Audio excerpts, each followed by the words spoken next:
say it again. You've been had. You've been took. You've been hoodwinked. Bamboozled. Bamboozled. I say it again. You've been had. You've been took. You've been hoodwinked. Bamboozled.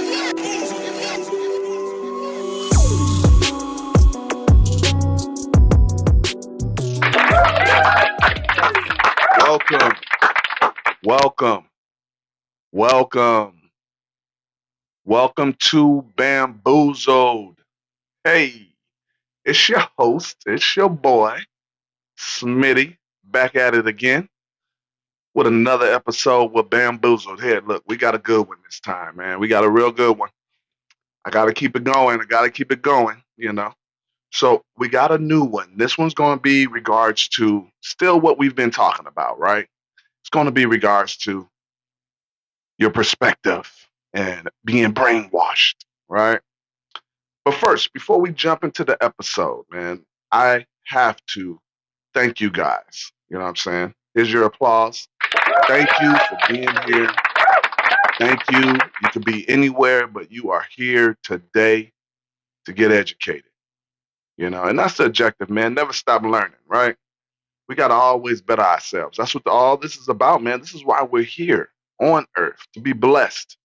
Go out here learning things we've never learned. What's wrong with that? Never stop learning. I don't care what it is, whatever you want to learn. Go out there and learn it, man. Stop using negativity to stop and halt your dreams, right? Negativity is what's stopping you. God pushed us on here to not be afraid and to go out there and do things that you've always dreamed of. That's what this podcast is going to be about. It's about doing what's right, first of all, in God's eyes, right? And also doing things that you've never done. I'm not talking about going out there hurting somebody. I'm talking about doing things that are positive in your life. If you want to start a podcast, start a podcast. If you want to sing, go sing. Just watch what you're talking about, right? Because the bad thing about doing bad things, it's very influential, right? Influential. Yes, that. And you don't. What happens is when you get into these type of professions where people are going to watch you, you need to understand what could happen. So you never put yourself in a bad light. If you rapping out there, why are you telling people to kill people? If you writing books or writing movies and stuff like that, why are you showing the violence like that? Because what I've learned is that through what we're going to see today, a lot of these movies, a lot of these commercials, everything that we thought that was organic and was just for us actually was an agenda. It was an agenda. Okay. They want you to go out there and rob that bank from Ocean's 11. So they're going to show you how to do it. Right. All it takes is a little bit of what you feel that you have to go do. Right. Ambition. And guess what? There's some people out there who are lazy as hell, but sometimes they're here and it's something that sounds real easy to them, right? They like, look, it sounds real easy. Let's go rob a bank. I ain't got to learn nothing. I ain't got to really go do anything. All I got to learn is how to get into this bank, get this money, and get out of there, right? And all, and I ain't got to learn nothing else. That just lasts for a couple minutes. About 10 minutes of my time actually robbing the bank and getting out of there. All I have to do is just little preparation. I ain't got to learn nothing, but I'll be able to go out there and rob this bank, right? So this is what movies and things were about, right? we didn't know was that they were doing it for an agenda. I'm finding out a lot of this stuff too, guys. We think that it's just about the movie, but it's not. It's also a way of brainwashing, right? They know how to use propaganda. They're good at it too. They've been doing it for over 100 years, and they're real good at it. I'm talking about real good at it. They've done too many studies. Come on, man. Why you think they're doing all these peer groups and all this type of group? Group for that, a group for this, group for new toothpaste, group for TV. They're doing all these little focus groups, right? To actually figure out what we're thinking, right? And how we think and how we move and why we do things. Why do you buy stuff? Who buys it? How old are they? All this and all that, right? That's what they're doing. And they've gotten all this information. I know you don't know, you're new to this. So am I. But it's out there. This is what they're doing. They want the information, just like what these social media companies do, right? They gather so much information from your metadata that they're now able to create a virtual you on their platform and to decide how are you going to move next. Oh yeah, what he going to like? What's she going to like? Oh, she does this, we're going to push this, you know? And guess what? They're learning a lot of people because people stick to the same script a lot. I would say, you should break free of that script. You know, I feel you should always be learning. Of course, work, do your job, and make your money. But once you get old enough and you feel like life is monotonous and you're doing the same thing over and over again, you need to get out there and get a new hobby. You need to get out there and go meet people. Community is what's important, right? And going out and learning, learn new things. Life feels more free and open when you're continually learning. You don't think you know everything. Okay, my kids, she's 13. She thinks she know everything. So I could definitely think somebody who's 30, 40 years old would think they do too, right? Instead of actually going out there and reading some of these books, right? Going out figuring out things, man, and see why people do things, just like they do, just like the government does, right? They like I just said, they do all these focus groups, they do all these, experiments on the mind and on us, and this is what they do. So we got to realize that, and we got to do our own form of logical gaining of information and experience while you're in this life so that you could be able to make the correct decision for you and your family. Because that's what's important, man. It's not none of these people on podcasts like this one, or people on TV like that one, or people you're listening to while you're dancing, right? This is why you never stop learning. Okay. And also one of the commandments was don't idolize anything else. So why are you putting these people on such of a platform that they now believe they know better than you and they are more smarter than you and they are chosen by God to do what they did because that's why they rich. Come on, man. That's not why you're rich. Yes, God helped you get rich. Or it might not have been God, it could have been somebody else. Who they say rule the rules of earth, right? God gives you choices. You make those choices and you have to now, be accountable to the choices you make. All right. So this is what this podcast is about, man. Being bamboozled. We're being tricked. We're being tricked. So let me get to it. There is a video out here, man, guys. I'm telling you, man. It's called Century of Self. It is on YouTube. Okay.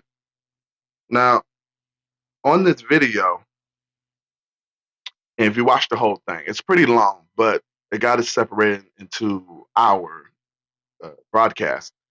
But if you watch this video, you will learn a lot on how the history of propaganda in America.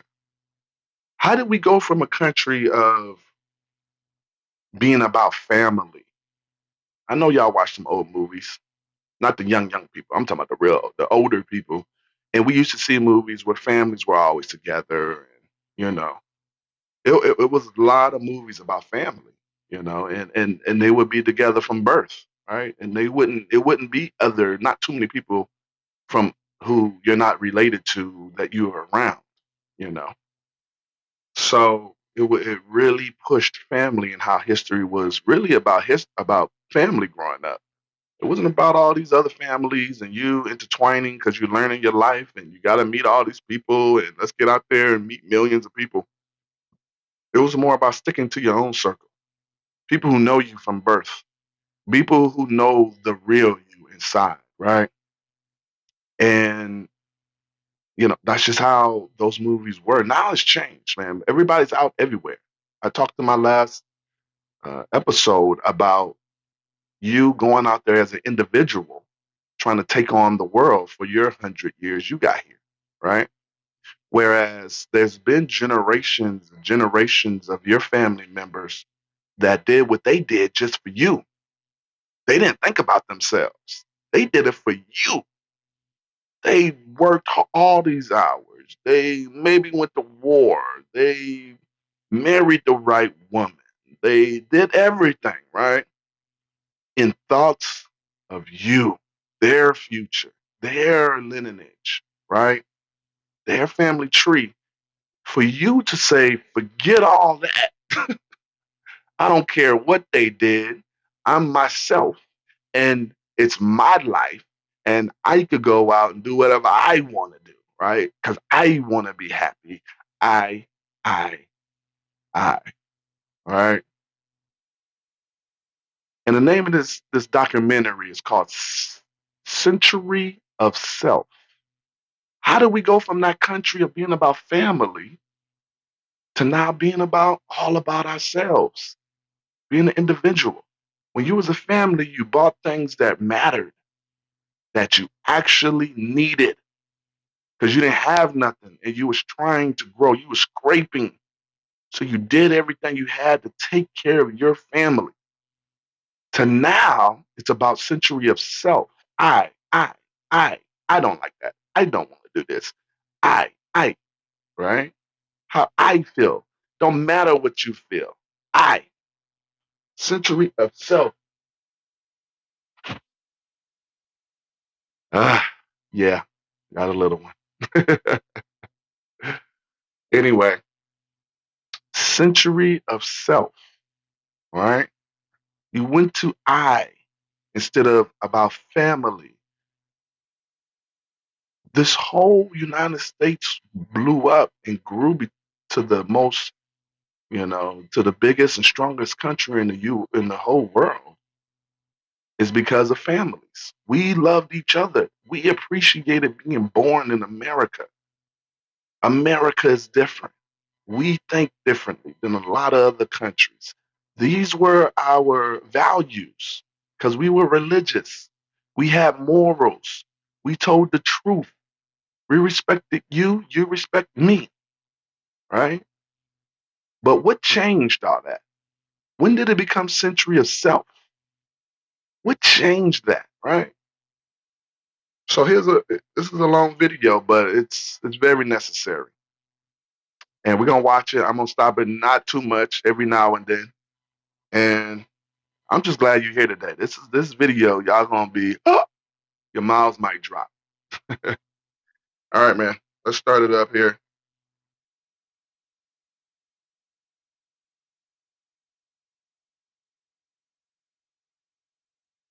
Let's go.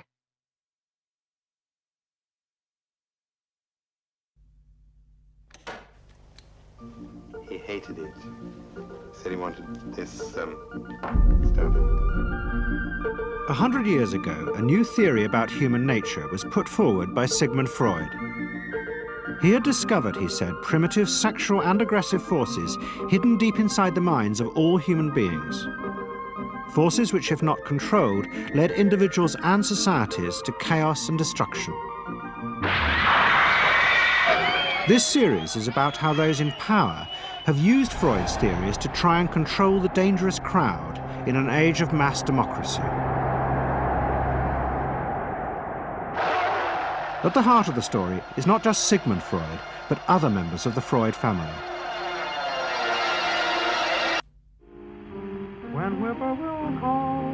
This episode is about Freud's American nephew, Edward Bernays. Bernays is almost completely unknown today, but his influence on the 20th century was nearly as great as his uncle's.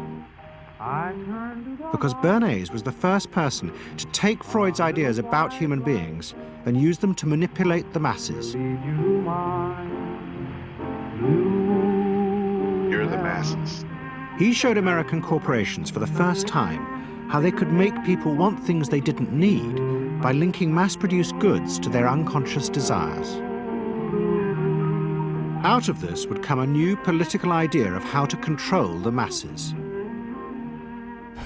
By satisfying people's inner selfish desires, one made them happy and thus docile. Just want to make sure y'all heard that. It did say political control. You know why politics are so important? It's because it actually controls the nation. Think of Big Brother, or just think of your dad, right? Your dad and mom, right? They come up with laws. Okay, each of you and your brothers and sisters have to follow these laws, right? You got to do everything they say. If you don't, you punish to your room. If you don't, there could be consequences, right? A butt whipping. All right, they got police that watch you, right? They're the police. You know, and every family is basically it's basically a dictatorship, right?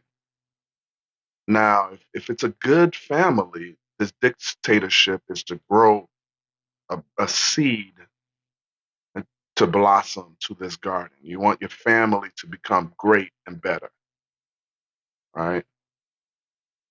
But a government isn't the same.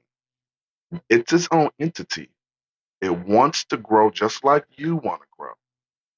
So you got to watch out about governments. This is why our forefathers created our system so that our government in America couldn't take over over its people. Because the history of the world has shown when people control us, it's not looking good for us regular individuals. For them up there in the higher class, right? They're living life, but everybody else is living by scraps. Okay, America was the only country that actually pulled the whole world up, right? It pulled the world up while these other countries were controlling their people. America was the one talking about innovation and growing, becoming bigger, smarter, more educated, create new things. And it started flowing to these other countries to do the same because this is the only way they were able to keep up with America. And they taught good values, morals, believe in a God. Because if you have morals, you're not going to go out there and do nothing stupid. Now, some people do something stupid, but that's not everybody, right? There's always people out there who are going to do something stupid. You can't condemn a whole section of something by one person doing something stupid. Okay? So religion it's a great thing for a community and for a country because it's teaching you the right thing to do. People who say they don't want to believe in a religion, they can't stop themselves from doing bad things. So of course you don't want a religion. You don't want somebody to look it down at you for doing what you're doing, right? Even though you might even feel that is bad. You're like, nope, I ain't, nope, I'd rather not feel like I'm doing something bad. So I'm going to keep doing bad and tell myself it's good. And I don't want other people to look at me differently because I really want to do this bad thing. right? So that's just a little, tangent I went on, but I want you to understand political and humans, being an individual, they're both entities. They both want to grow. And this is how this individual, the entity of the government, has grown. Okay? Let's listen more to this. It was the start of the all-consuming self, which has come to dominate our world today.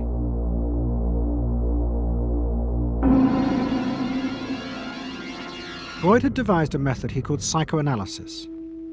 By analysing dreams and free association, he had unearthed, he said, powerful sexual and aggressive forces, which were the remnants of our animal past. Feelings we repressed because they were too dangerous.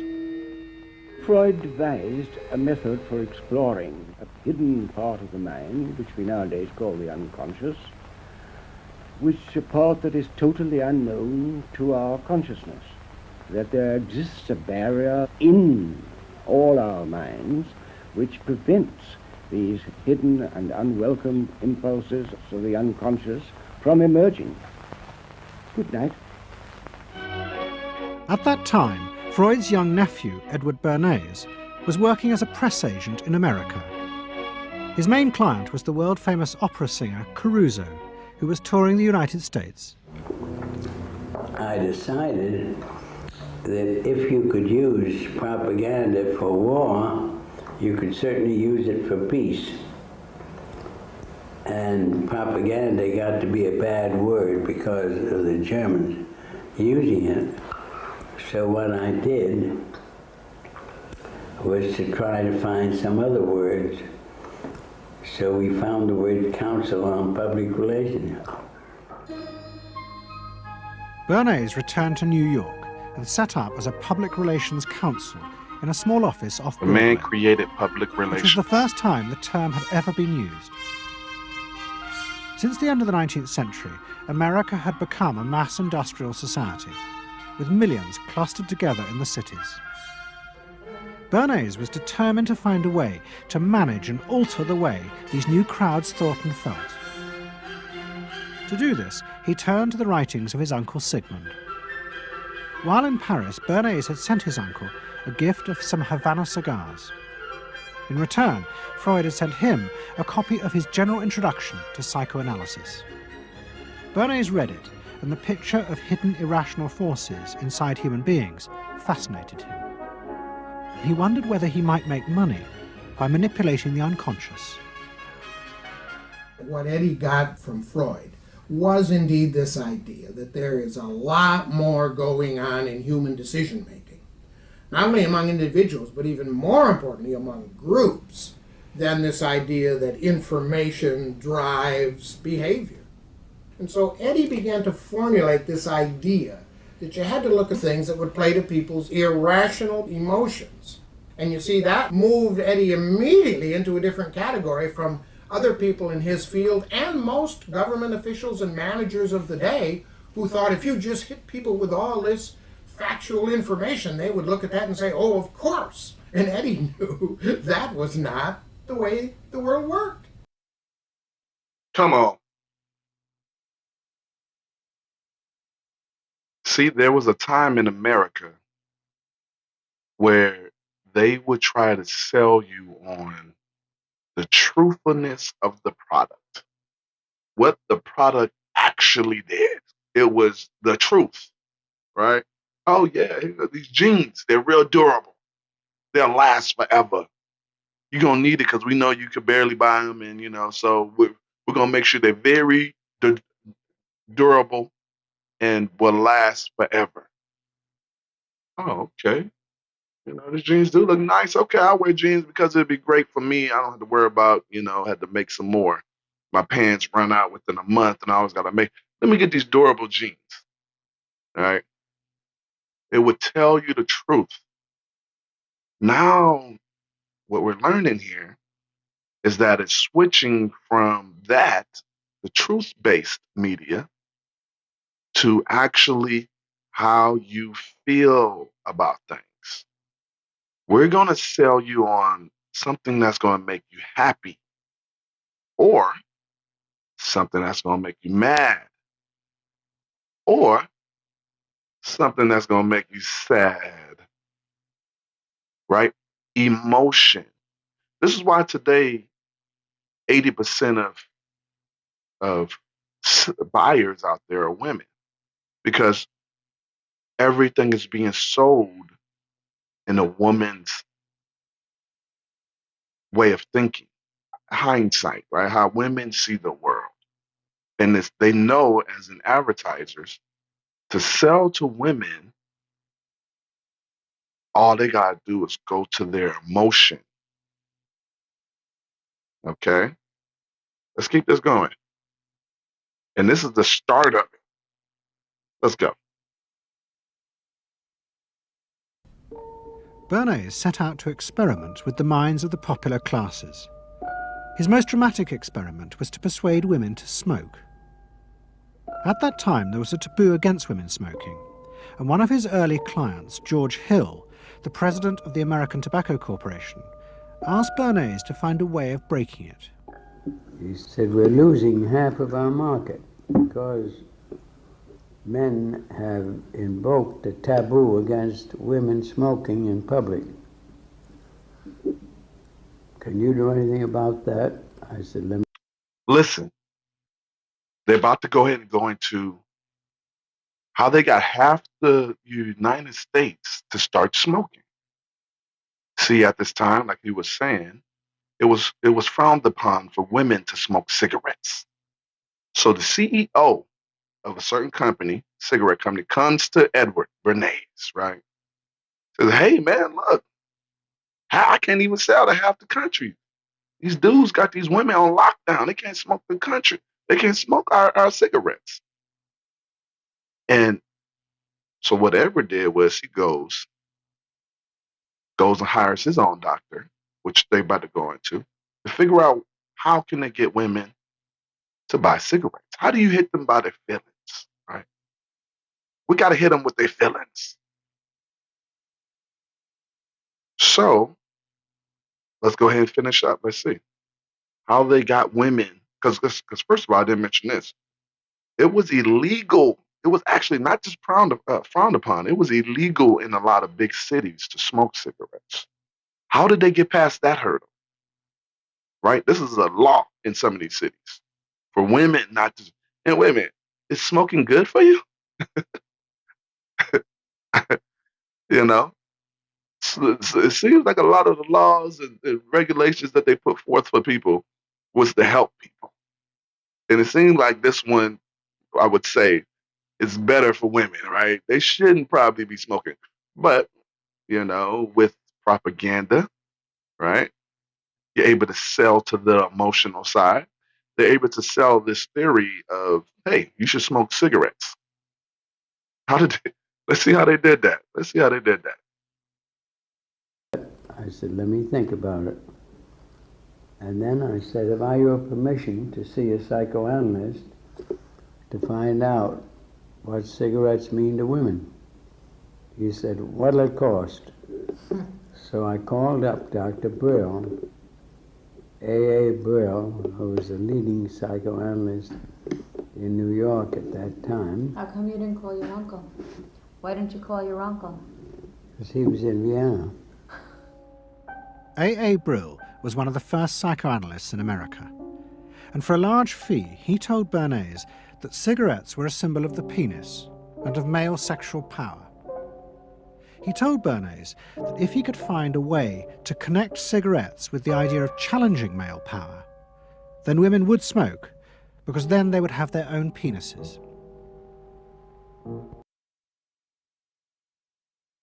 Challenging male power. Right? Nothing to help the women. It's not about helping the women. We're not trying to help the women. We're here to challenge the male authority that they had at the time. Even though this was something good for these women, right? Not to smoke cigarettes. No, we don't care about that. We want to challenge your authority and say, hey, Listen, we could smoke cigarettes if we want to. I don't care if it's good or bad. So see how they transforming the perspective of even something bad for you? They put out the idea, just like how you do the kids, right? Hey, you know what? These old evil white men, right? They're telling you you can't do something. This is supposed to be America. What do you mean you can't do something? They trying to say you can't smoke cigarettes. That's uh come on now. I think that's messed up. Y'all need to go say something about that. That's messed up. You should better smoke cigarettes just like we smoke cigarettes. Yes, if you want to die, you should be able to die, right? Yes, we want to kill ourselves with cigarettes, and we want to look out for y'all and make sure y'all don't do nothing bad. No, no, no, no.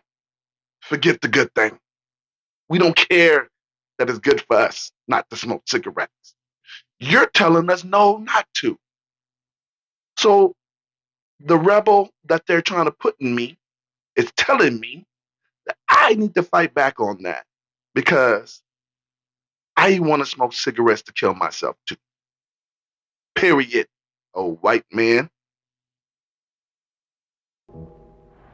That's funny, man. Every year, New York held an Easter Day parade to which thousands came. And Bernays decided to stage an event there. He persuaded a group of rich debutantes to hide cigarettes under their clothes. Then they should join the parade, and at a given signal from him, they were to light up the cigarettes dramatically. Bernays then informed the press that he had heard that a group of suffragettes were preparing to protest by lighting up what they called torches of freedom. He knew this would be an outcry, and he knew that all of the photographers would be there to capture this moment. And so he was ready with a phrase, which was torches of freedom. And so here you have a symbol, women, young women, debutantes, smoking a cigarette in public with a phrase that means anybody who believes in this kind of equality pretty much has to support them in the ensuing debate about this, because torches of freedom.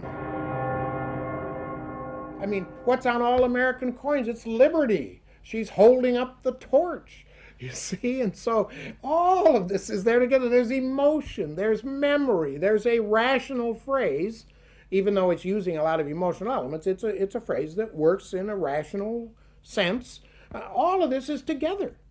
And so the next day, this was not just in all of the New York papers, it was across the United States and around the world. And from that point forward, the sale of cigarettes to women began to rise. He had made them socially acceptable with a single symbolic act. You see it? That's when they started selling to women. They had to create feminists to separate men and women because they got to sell to the emotional side.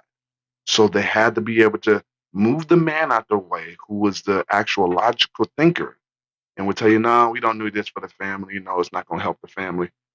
To now putting you as a woman in the front light to try to make you make that decision of do you need it or do you not need it, right? They give you all the good facts. They make it emotional. Listen, you see what they're trying to tell you about cigarettes? They trying to say you can't smoke. What do you think about it? You see, this is what they did. They started chipping at women's minds, right? Let's see if we could get these women to start buying cigarettes just by tying it to a woman, the very first women's movement. See, we thought that feminism would start by women. No, it was started by a man. It was. It was started by a man to sell you cigarettes. A man can't tell you what to do. What? You're too logical. We got to go by your feelings and how you want to feel. Don't you want to feel good? Don't think about that family. Don't do it. Think about yourself. Let's go. What Bernays had created was the idea that if a woman smoked, it made her more powerful and independent, an idea that still persists today. Embrace me, my sweet embrace. It made him realize that it was possible to persuade people to behave irrationally if you link products to their emotional desires and feelings. The idea that smoking actually made women freer was completely irrational, but it made them feel more independent. It meant that irrelevant objects could become powerful emotional symbols of how you wanted. Listen, this is going to be controversial, but something just came to my head. This is when men started listening more to women. They pushed it on us. They advertised us to it. And women started changing with these new way of thinking. They put this way of thinking in women so that they would push us to do things more where they could get more freedoms and stuff like that. That even though we were trying to keep them away from the evil, they were like, forget that. You're not going to tell me what to do. If I want to go to the evil, let me go to the evil. This is exactly when America started going down.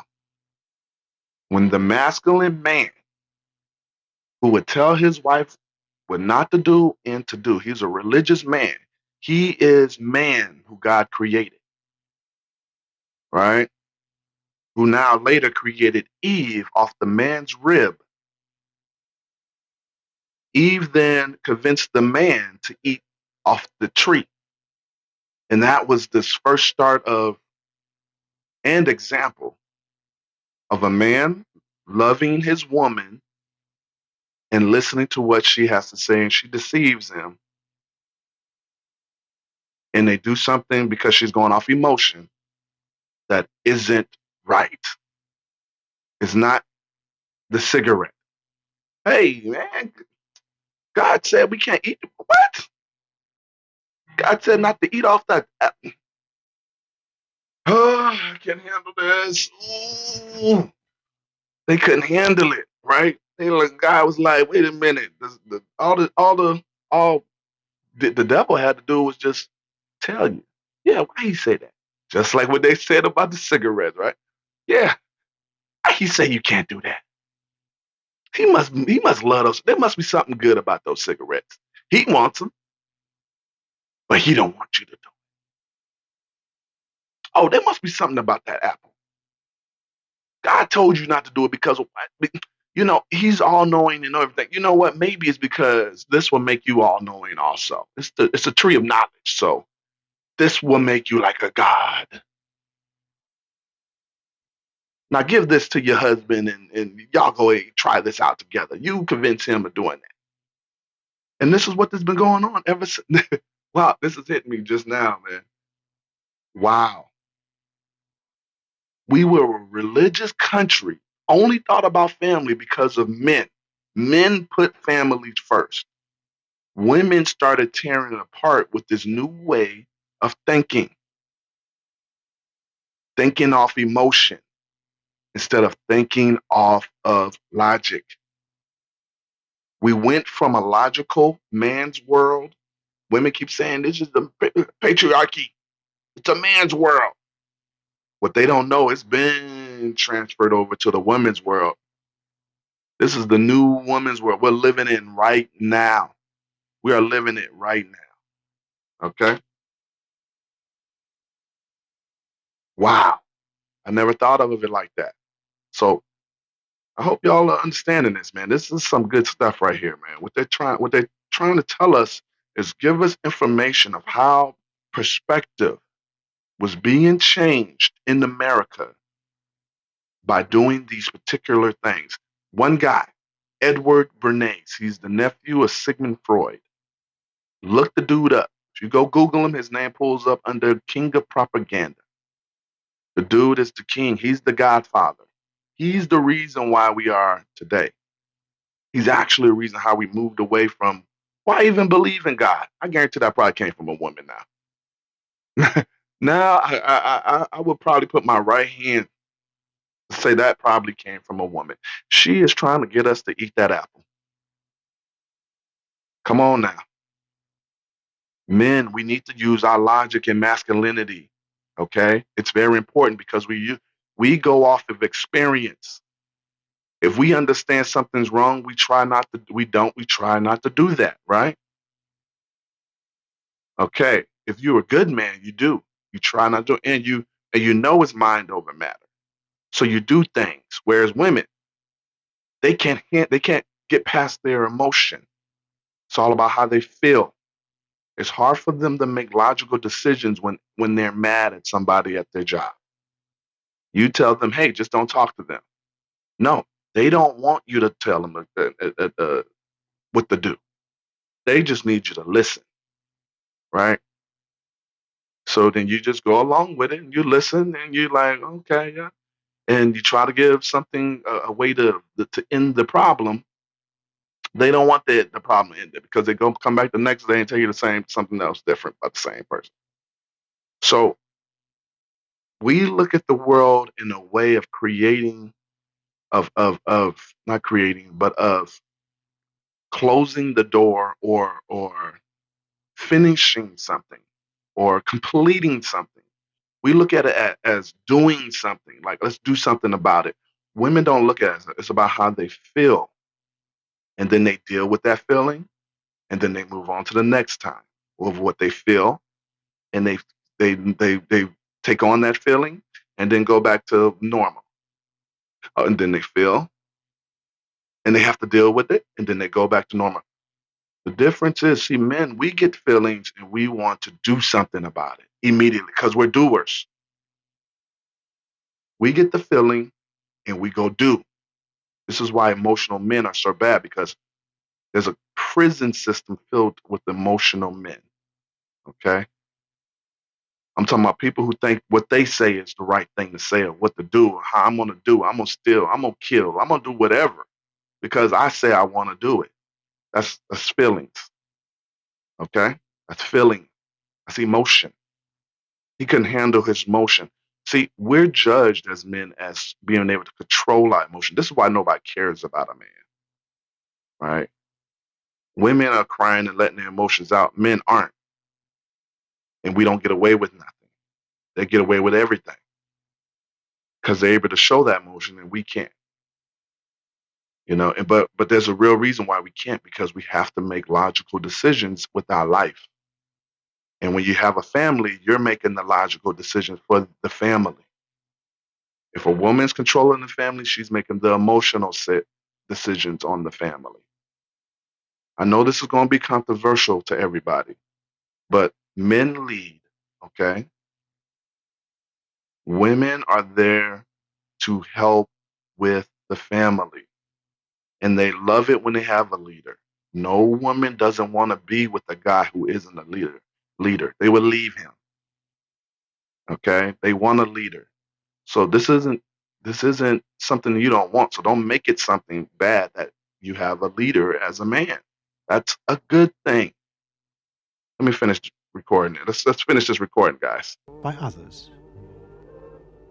Eddie Bernays saw the way to sell product was not to sell it to your intellect, that you ought to buy an automobile, but that you will feel better about it if you have this automobile. I think he originated that idea, that they weren't just purchasing something, but they were engaging themselves emotionally or personally in the product or service. That it's not, you think you need a new piece of clothing, but you'll feel better with the piece of clothing. That was his contribution in a very real sense. We see it all over the place today, but I think he originated the idea of the emotional connect to a product or service. What Bernays was doing fascinated America's corporations. They had come out of the war rich and powerful, but they had a growing worry. The system of mass production had flourished during the war, and now millions of goods were pouring off production lines. What they were frightened of was the danger of overproduction. that there would come a point when people had enough goods and would simply stop buying. Up until that point, the majority of products were still sold to the masses on the basis of need. While the rich had long been used to luxury goods, for the millions of working-class Americans, most products were still advertised as necessities. Goods like shoes, stockings, even cars were promoted in functional terms for their durability. The aim of the advertisements was simply to show people the product's practical virtues, nothing more.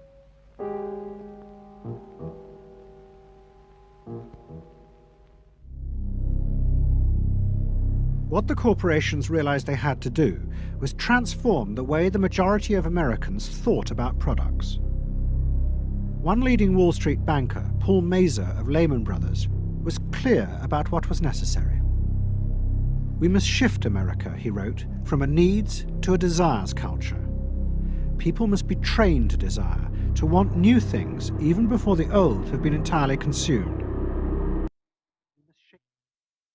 See, they say people. That's what they thought before. But they know it's women now because women move on emotion. Men do too. I'm not saying men aren't completely emotionless. No. We're built to control our emotion. Okay? So we don't buy too much on impulse. That's an emotional feeling to buy on impulse. And 80% of women control the market. They have the most debt, women do. Because y'all buy. Why do you buy? Because you're being bombarded with propaganda to push you to go buy. Listen to what they just said. They want to change the way we thought about buying things. Instead of it being about facts, let's make it more about emotion. They're gonna need this thing, not, instead of needing this thing, they're gonna really want this thing. There we go. Let's keep going. We must shape a new mentality in America. Man's desires must overshadow his needs. Prior to that time, there was no American consumer. There was the American worker, and there was the American owner, and they manufactured and they saved and they ate what they had to, and the people shopped for what they needed. And while the very rich may have bought things they didn't need, most people did not. And Mazur envisioned a break with that, where you would have things that you didn't actually need, but you wanted, as opposed to needed. And the man who would be at the center of changing that mentality for the corporations was Edward Bernays. Bernays really is the guy within the United States, more than anybody else, who sort of brings to the table psychological theory as something that is an essential part of how, from the corporate side, of how we are going to appeal to the masses effectively. And the whole sort of merchandising establishment and sales establishment is ready for Sigmund Freud. I mean, they are ready for understanding what motivates the human mind. And so that there's this real openness to Bernays' techniques being used to sell products to the masses. Beginning in the early 20s, the New York banks funded the creation of chains of department stores across America. They were to be the outlets for the mass-produced goods, and Bernays' job was to produce the new type of customer. Bernays began to create many of the techniques of mass consumer persuasion that we now live with. He was employed by William Randolph Hearst to promote his new women's magazines, and Bernays glamorized them by placing articles and advertisements that linked products made by others of his clients to famous film stars like Clara Bow, who was also his client. Bernays also began the practice of product placement in the movies, and he dressed the stars at the film's premieres with clothes and jewelry from other firms he represented. He was, he claimed, the first person to tell car companies they could sell cars as symbols of male sexuality. He employed psychologists to issue reports that said products were good for you, and then pretended they were independent studies. He organized fashion shows in the department stores and paid celebrities to repeat the new and essential message: You bought things not just for... Hey, hold on. Quickie, just jumping in real quick. I didn't want y'all to miss that. He just said he paid off doctors to make these reports, and then he would push it on us as in he didn't pay for it. Oh, these doctors are accredited, so we got to listen to them. Come on, man. Money. I'm just saying, man. Yeah, you heard everything he did. Everything from product placement, the stuff we do today, commercials, all the stuff we do today that we see when we go out there, from movies to commercials to books and how they sell things, is because of this guy, Edward Bernays. Everything now is sold through emotion. It wasn't like that back in the day, as you can see. It was more of a way of getting you the facts to get you to buy things. They realized, no, we got to sell it through emotion, make them feel like it's the best thing ever, right? And guess who usually latches on to that? Kids, young kids, from men to girls to women. Once a man gets older, he kind of is set in his own ways. He's not buying nothing. He don't care about nothing because men aren't really into all that. But women are. They want to feel a certain way. They want to feel better. They want to, I don't know why. And guess what? So these feelings got Eve to eat that apple.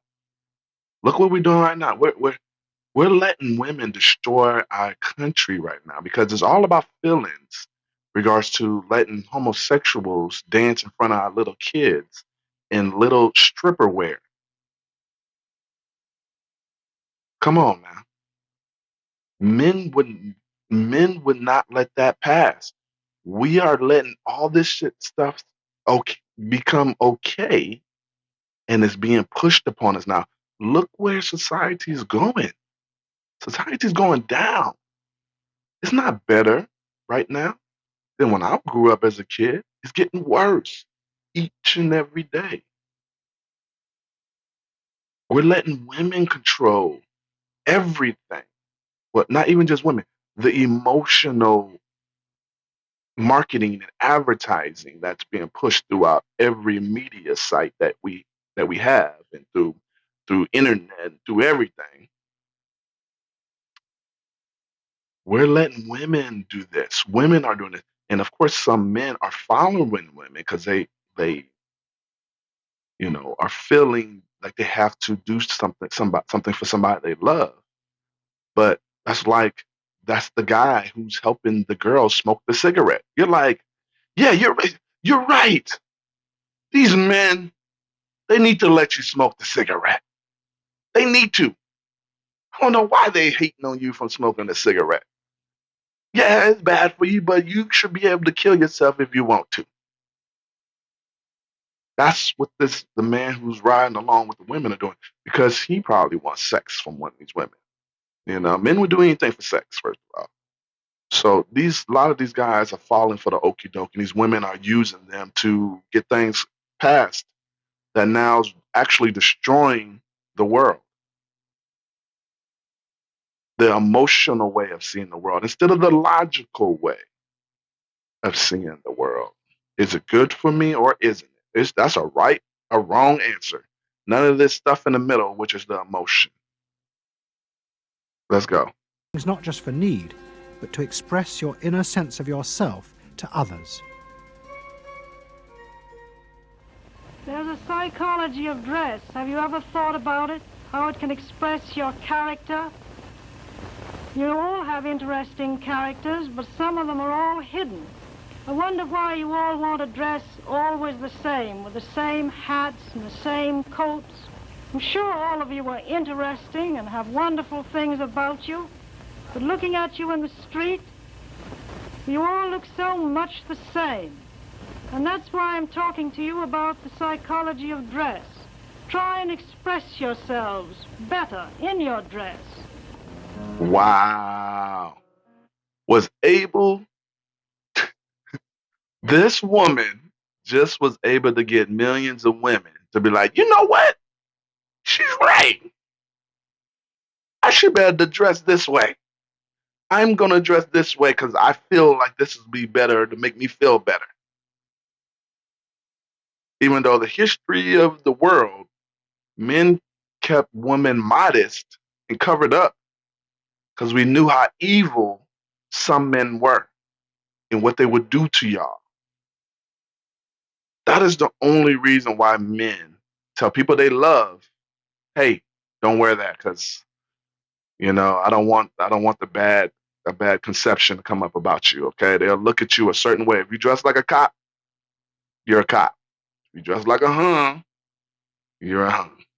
Yeah, we don't want you to have that 304 stamped on your forehead. Okay, this is why we do that. This is from history of the earth. They kept women modest, covered up because of safety issues. And for some reason, women think that we're doing it to control them. It's actually because we care. That's why we care. It's just like the cigarette argument. No, we care for you and we think of you as angels. Don't smoke that cigarette. It could kill you. We care for you and we love you. Don't wear that short skirt because a lot of men are going to look at you a certain way. It's all for the betterment of you. These aren't bad things. You want to go out there in this little bitty G string and think that no man ain't gonna look at you and you should be able to wear what you want to do because you don't care what they think? That's a bad way of looking at things. How about if you had a kid, right? Would you put your kid in a community of pedophiles? Just let them walk around the neighborhood. You just put them out there in the community of pedophiles, right? You know this whole matter of fact, it says it on the sign. Pedophile community. I mean, everybody in there is a pedophile. You're gonna walk your kid into that in that area, so that some pedophile could see them and take them or do something bad to them. This is what men are doing. We know when we go out and you go out, you're going to a club where mostly men are, okay? They're going to see you dressed up like that, and they're going to think they could do something to you. Just like the pedophile. They see you walk down their neighborhood and you're a kid. It says pedophile community out front. What was your mom thinking? Okay, well, you're walking down the street. Hey there, little kid, you want some candy? Come on, man. This is logic, man. It's logic. I know it's hard for some people to see this, but right now it's coming to me real clearly of how they changed society from being sold to men who spent their money to now everything being sold to women who spends all the money. Let's keep this going. Bring out certain things that you think are hidden. I wonder if you've thought of this angle of your personality. I'd like to ask you some questions. Why do you like short skirts? Oh, because there's more to see. More to see, eh? What good does that do you? What's my answer? It makes you more attractive. It does?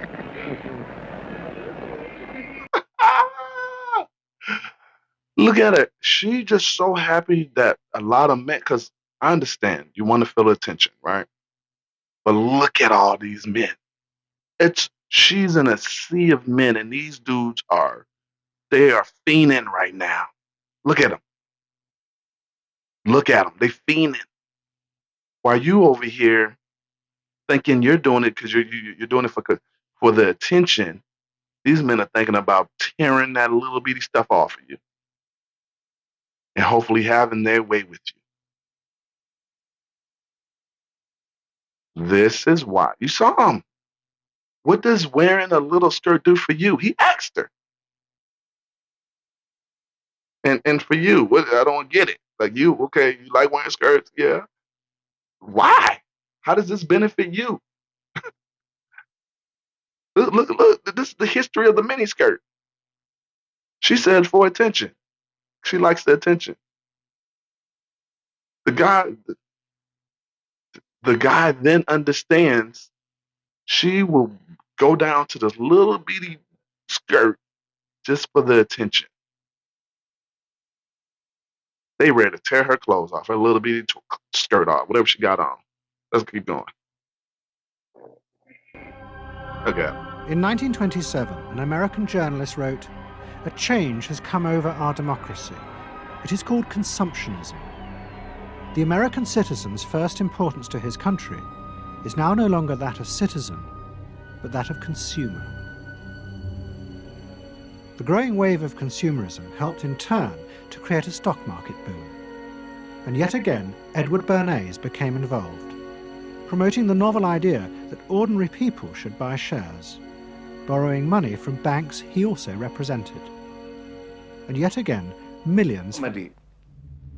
Freud was not alone in his pessimism. Politicians like Adolf Hitler emerged from a growing despair in the 1920s about democracy. The Nazis were convinced that democracy was dangerous because it unleashed a selfish individualism, but didn't have the means to control it. Hitler's party, the National Socialists, stood in elections, promising in their propaganda that they would abandon democracy because of the chaos and unemployment it led to. Die Parteien versprachen den Himmel auf Erden.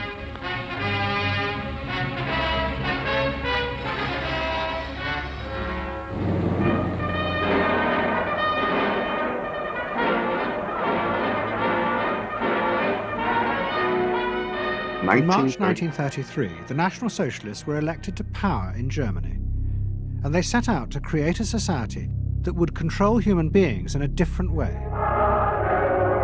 One of their first acts was to take control of business. The planning of production would in future be done by the state. The free market was too unstable, as the crash in America had proved. Workers' leisure time was also planned by the state through a new organization called Strength Through Joy. One of its mottos was service, not self.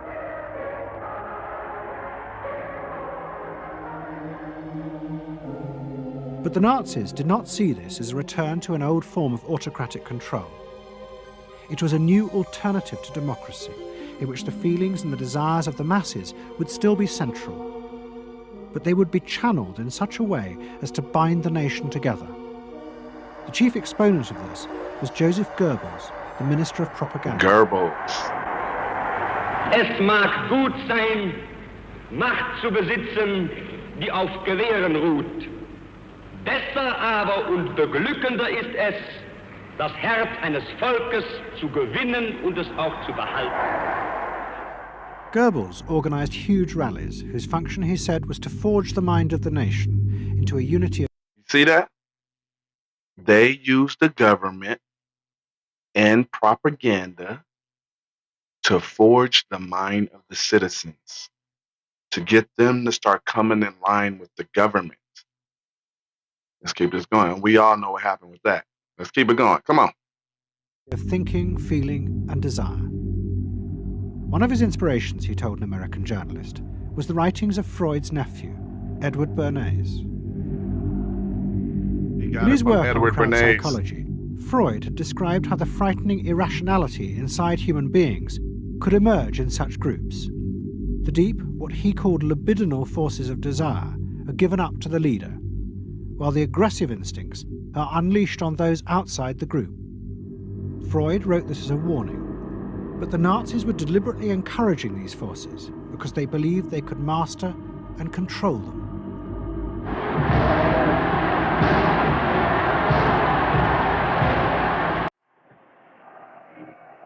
Look how they got them loving Hitler. Right now, Hitler has been taught to us as the worst man in history, basically. One of the worst men ever in the world that existed. Not when you look at these videos. They love that man. Look at them. They're doing everything they want to do. They're doing everything they want to do. So that's what I'm talking about here. They use propaganda to make Hitler look like he was Michael Jackson. They love this man to the death. They would have did anything for this young man. All right, let's keep this going.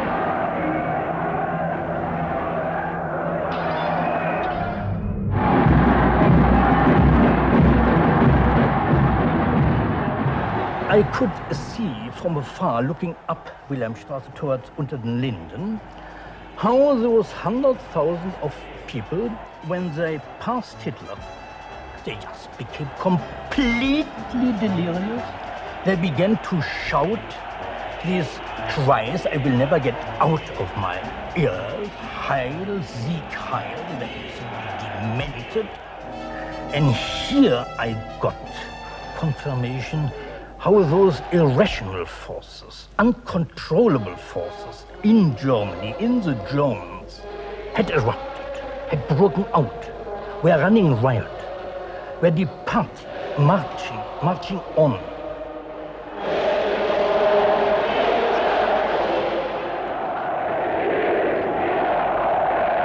Führer, we will follow you. We will follow. We will follow. This is what propaganda and brainwashing does.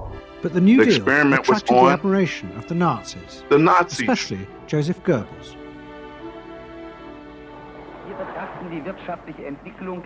I am very interested in the social development in America. I believe President Roosevelt has chosen the right path. We are dealing with the greatest social problems ever known. Boy. The Nazis agreed with what President Roosevelt did with us with the Green Deal, with the New Deal. Ausschlaggebend ist, dass die öffentliche Hand mit positiven Maßnahmen eingreift. Wow. But although Roosevelt, like the Nazis, was trying to organize society in a different way,